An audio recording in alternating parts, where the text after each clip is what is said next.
you so much, Bilal, for the kind words. You got me grinning from cheek to cheek. This is a very important night. It is crucial to keep these kind of spaces, and I want to first give a round of applause to everyone involved, including Bilal and the co-producer, for putting on the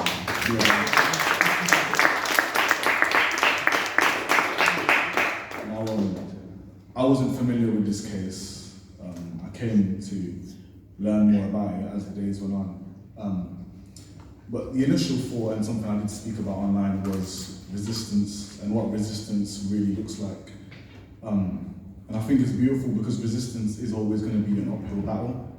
It's uncomfortable, it's excruciating, it's tiresome, and at multiple times you want to give up. At the start, during the middle, you go back to the start, it is a cycle. However, it is something that we need to hold on to.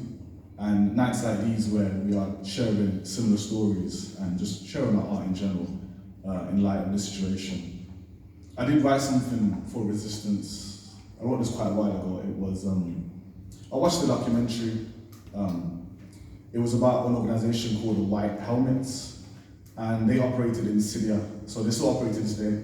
Now, what their mission was to every day, these are normal people that also work other jobs. Some were plumbers, some would work in kitchens, some would work in general offices, and they would wake up every day, apart from their day jobs, and they would go out and they would dig up bodies from underneath the rubble that was created due to airstrikes. And this was just their life. There wasn't any afterthought, they would just get up and get to it. And the documentary was very, touching for me to see. But that for me was an example of resistance that is crucial. They knew that these bombs would keep dropping. They couldn't magically wake up one day and the bombs just had stopped. They knew there would still be rubble the next day for them to dig through. But in light of this, they woke up every day and they got to it. Losing some of their members, their comrades, they still went through waking up every single day, saying goodbye to their own families to then go complete their mission. So I wrote a piece called "And So the Rubble Cracks" in light of this resistance that I picked up on. And so the rubble cracks, and you think about your mother, her smile, her wisdoms, her unwavering faith. The veil of uncertainty slowly lifts as death peeks around this bruised corner. 2 minutes ago, before this room became an industrial ground, your room was a memoir, a pocket universe, a separate dimension in a rift in the fabric of existence, a snapshot. And so the rubble cracks. Chest tightens, unforgiving compression, doubt sinks in, despair deeper than any feeling felt. You are the only human left on this earth in this moment. And so the rubble cracks.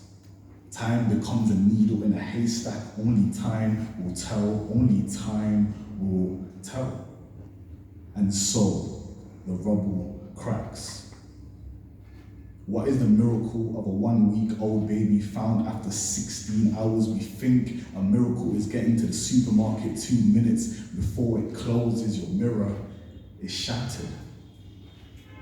And you fail to see the monster hidden between the lines, and so the rubble cracks as you scroll to another reel. The rubble cracks as you pick up your child from school. The rubble cracks as you pay for your groceries. The rubble cracks as you laugh with your peers, as you hug your family, as you feel the warm flesh, as you hear their heartbeat, as you notice their smiles, as you live your life. The rubble cracks, the rubble cracks, the rubble. This rubble turn houses, murder scenes, turn grave sites, turn mountains we will never have the heart to climb. And so the rubble cracks. It hasn't stopped cracking.